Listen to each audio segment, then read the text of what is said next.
তো hello friends, অনেক দিন থেকে ভাবছিলাম এই মোবাইলটা আমরা ভিতরে দেখব খুলে কি আছে।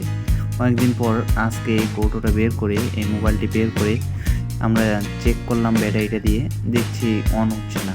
তো চলো খুলে দেখি এটার ভিতরে কি আছে।